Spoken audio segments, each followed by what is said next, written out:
Hello student, class 12 West Bengal board higher secondary এডুকেশনের স্টুডেন্টদের আমি বলছি, তোমাদের ইংরাজির যে দ্য বেট বলে নতুন যে একটা গল্প সংযোজন হয়েছে, সেটা আমি আজকে বঙ্গানুবাদ করব, পড়াবো। এটা মন দিয়ে প্রত্যেকটা লাইন বাই লাইন শোনো, বুঝতে পারবে। এটা লিখেছে Anton Chekhov. The bet, Anton Chekhov রাইটারের নাম। তিনি জন্মেছিলেন 1860 সালে, 1904 সালে তিনি মারা গেছিলেন। ঠিক আছে। তিনি রাশিয়ান প্লেরাইট ছিলেন অ্যান্ড শর্ট স্টোরি রাইটার ছিলেন, considered one of the greatest writers of the late 19th and early 20th century. মানে ঊনবিংশ শতাব্দী আর বিংশ শতাব্দীর মোটামুটি এই দুটো সালের মধ্যেই তিনি, এই দুটো শতাব্দীর মধ্যেই তিনি একটা গ্রেটেস্ট রাইটার ছিলেন। তো এই গল্পটার মধ্যে বেট মানে বাজি রাখার একটা গল্প হয়েছে। কীরকম বাজি রাখা এই গল্পটার মধ্যে একটু বলে দিই। এটা হচ্ছে যে একজন বাজি রাখার মধ্যে বলছে একজন তার সারা জীবন 15 বছরের জন্য, সারা জীবন ঠিক নয়, 15 বছরের জন্য নিজের জীবনটাকে বাজি রেখেছিল, কারাদণ্ড হয়ে থাকবে, তার বিনিময়ে সে 20 লক্ষ টাকা পাবে। সেই গল্পটাই আমি পড়ছি, তোমরা শোনো।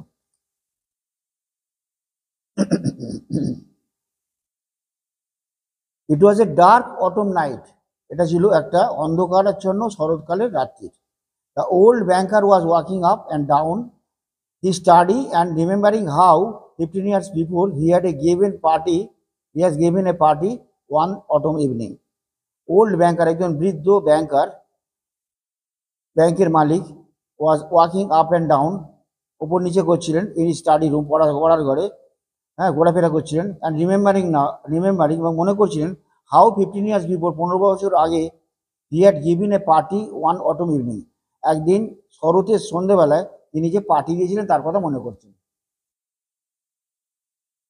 দেয়ার had been many clever men there, সেখানে অনেক চালাক মানুষ ছিলেন। And there had been interesting conversation, এবং সেখানে একটা খুব ভালো কথাবার্তা হচ্ছিল। ইন্টারেস্টিং মানে খুব চিত্তাকর্ষক কথাবার্তা হচ্ছিল।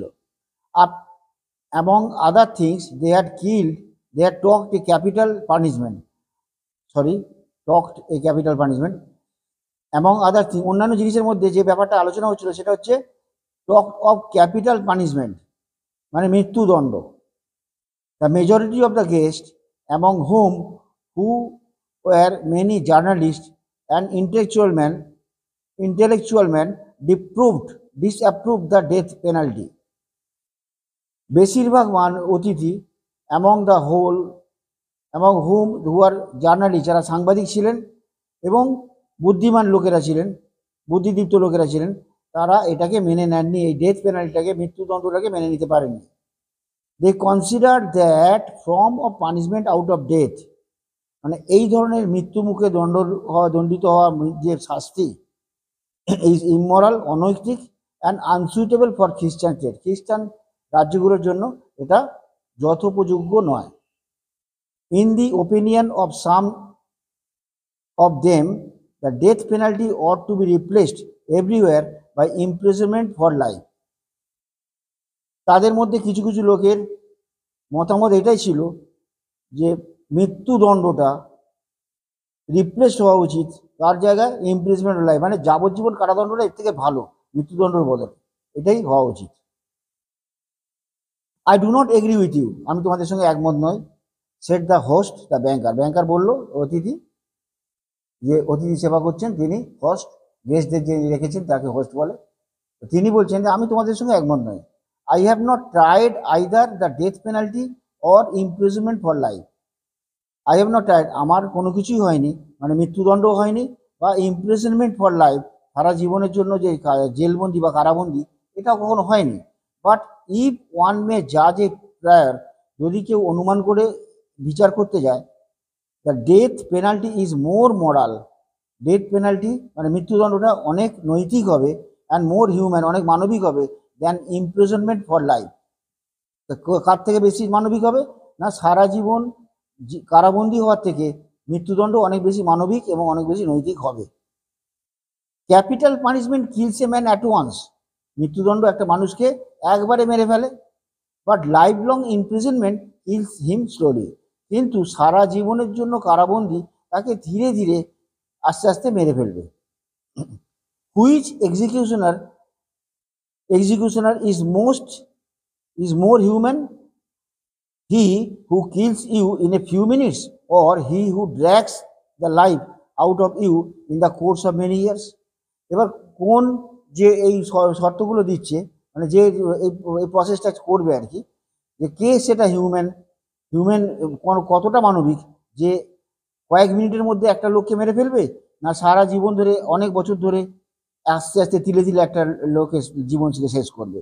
এর মধ্যে এই প্রসেসটা যে ফলো করবে সে করবে যে সে কোন জিনিসটা সে মানবিক, কতটা মানবিক হলো, যে সে সারা জীবনের জন্য মেরে ফেলবে, সারা জীবনের জন্য আস্তে আস্তে করে মারবে, না একবারে মেরে ফেলবে, কোনটা বেশি মানবিক হলো। Both are equally immoral, observe one of the guest. একজন অতিথি বললেন যে বোথ আর ইমরাল, দুটোই অনৈতিক। For they both have the same object to take a life, কারণ দুটোরই একই উদ্দেশ্য হলো যে জীবনকে আস্তে আস্তে ধীরে ধীরে মৃত্যুর মুখে দণ্ডিত করা। The state is not God, রাষ্ট্র তো আর ভগবান নয়। It has not right to take away what it can not restore when it wants to. এর কোনো অধিকারই নেই যে একজনের কোনো কিছু কেড়ে নেওয়া সেটা আবার ফেরত দেওয়া সম্ভব নয়, তার পক্ষে ফেরত দেওয়া সম্ভব নয়। Among the guest was a young lawyer, এই অতিথিদের মধ্যে একজন যুবক আইনজ্ঞ ছিলেন, মানে উকিল ছিলেন। A young man of 5 and 20, মানে 25 বছরের একজন যুবক ছিলেন। When he was asked his opinion, যখন তার থেকে মতামত চাওয়া হলো, হি সেড, তিনি বললেন, কি বললেন শোনো, the death sentence and the life sentence are equally immoral, মানে মানে আস্তে আস্তে মারো জীবন রেখে কিংবা মৃত্যুদণ্ড দাও, দুটোই অনৈতিক। But if I had to choose between death penalty and imprisonment for life, কিন্তু যদি আমাকে পছন্দ করতে দেওয়া হয় যে মৃত্যুদণ্ড না সারা জীবন কারাবন্দি, কোনটা ভালো, কোনটা পছন্দ, I would certainly choose the second, আমি নিশ্চয়ই দ্বিতীয়টাই পছন্দ করব, মানে ইমপ্রিজনমেন্ট ফর লাইফ মানে সারা জীবনের জন্য কারাদণ্ড। Two live any how is better than not at all, কোনো কিছুই না পাওয়ার থেকে এই জীবনের জন্য একটু বেঁচে থাকাটা তো অনেক ভালো। দ্য লাইভলি ডিসকাশন অ্যারোস, এইভাবেই বাদানুবাদ চলতে লাগলো। The banker who was younger, ব্যাংকার যে ছিল যুবক, and more nervous in those days, ওই সময় অনেকটা নার্ভাস ছিলেন, was suddenly carried away by examination, হঠাৎ উত্তেজিত হয়ে পড়লেন। And he struck the table with his fist, তিনি একটা জোরে হাত চাপড়ালেন টেবিলের ওপরে ঘুষি মেরে। And shouted at the young man, এবং ওই যুবকের দিকে দেখে চিৎকার করে উঠলেন, ইট ইজ নট ট্রু, এটা সত্যি নয়। I will bet you 2 million you would not stay in solitary confinement for 5 years, আমি তোমার সঙ্গে 2 million মানে 20 লক্ষ টাকা চ্যালেঞ্জ করতে পারি, বেট করতে পারি, I will bet you, challenge করতে পারি, যে you would not stay in solitary confinement, একা কনফাইনমেন্ট মানে বন্দি দশা তুমি 5 বছরও থাকতে পারবে না। If you mean that the earnest, যদি এটা সত্যি আপনার এই কথাটাই হয়, সেড দ্য ইয়ং ম্যান বলল, I will take the bet, ঠিক আছে আমি বাজিটা নিলাম, but I would stay not 5 but 15 years, কিন্তু আমি 5 বছর নয় 15 বছর থাকবো বন্দি দশায়। তাহলে এটাই যুবকটা বললো। এরপর দেখো 15 ডান করো, তাহলে 15 বছর করো। রাইট দ্য ব্যাংকার চিৎকার করে বললেন, জেন্টেলম্যান আই স্টেক 2 million, আমি 20 লক্ষ টাকা 2 million বাজি রাখছি। এগ্রিড, রাজি। You stake your 2 millions and I stake my freedom, আপনি আপনার মিলিয়ন বাজি রাখুন আর আমি ফ্রিডমকে, আমার স্বাধীনতাকে বাজি রাখছি। সেড দ্য ইয়ং ম্যান, যুবক লোকটা বলল। And this wild senseless bet was carried out, এইরকম একটা বন্য নির্দয় বাজি রাখা হলো। The banker spoiled and frivolous, ব্যাংকারটা কি হয়ে গেল, স্পয়েলড চিত্রাশূন্য, মানে কোনো রকম বুদ্ধি কিছু নেই, ফ্রিভলাস বোকা নির্বোধ, with millions beyond his recon, কারণ প্রচুর পয়সা ছিল, সেই জন্য তিনি মিলিয়ন্স টাকাটাকে কোনো তুচ্ছ মনে করলেন। অ্যান্ড ওয়াজ ডিলাইটেড, এবং হাসতে হাসতে অ্যাট দ্য বেড, এই বেডটা রাখলেন। At supper he made fun of the young man and said, তিনি সন্ধেবেলায় সোপারের সময়, সন্ধ্যে যে সান্ধ্যভোজ্য এখন হয়, তখন তিনি কী করলেন, ওই যুবকটাকে দেখে একটা মজা করলেন, বললেন and said think better of it, ভালো করে ভাবো, থিঙ্ক বেটার অফ ইট, ভালো করে ভাবো young man, while there is a still time, এখনো পর্যন্ত সময় আছে, এখনো পর্যন্ত সময় আছে। To me 2 billions are a rare trifle, আমার কাছে এই 2 মিলিয়ন খুবই তুচ্ছ ব্যাপার, but you are losing 3 or 4 of the best years of your life, তোমার জীবনের 3 থেকে 4টে বছর তুমি তোমার জীবনের সব থেকে ভালো সময়টাই নষ্ট করে ফেলবে। I say 3 or 4 because you would not stay longer, আমার মনে হয়, আমি বলছি 3 থেকে 4 বছর, এর বেশি তুমি আর থাকতে পারবে না। ডু নট ফরগেট আইদার, কোনো কিছু, do not forget either you unhappy man that voluntary confinement is a great deal harder to bear than compulsory, মানে এটা বলতে চাইছে, এটা ভুলে যেও না, একটা অসুখী লোক ইচ্ছাকৃত বন্দিদশা অনেক বেশি দুঃখময় হয়ে উঠবে, harder than two bear than compulsory, মানে যে জীবনটা বাধ্যতামূলক বন্দিদশা হয়, তার থেকে ইচ্ছাকৃত বন্দিদশাটা অনেক বেশি দুঃখের হয়ে দাঁড়াবে, অনেক বেশি কষ্টকর। The thought that you have right to step out of liberty, এই চিন্তাটা যে তুমি তোমার মুক্তি থাকার, তোমার রাইট, যথেষ্ট মুক্ত থাকার রাইট আছে, মানে অধিকার আছে, এই চিন্তাটা যখন অ্যাট এনি মোমেন্ট তোমার মধ্যে আসবে, will poison you whole existence in the present, সেটা তোমার জেলবন্দি থাকার সমস্ত জীবনটাকেই তোমার কুড়ে কুড়ে খাবে, মানে নষ্ট করে দেবে। I am sorry for you, আমি তোমার জন্য দুঃখিত।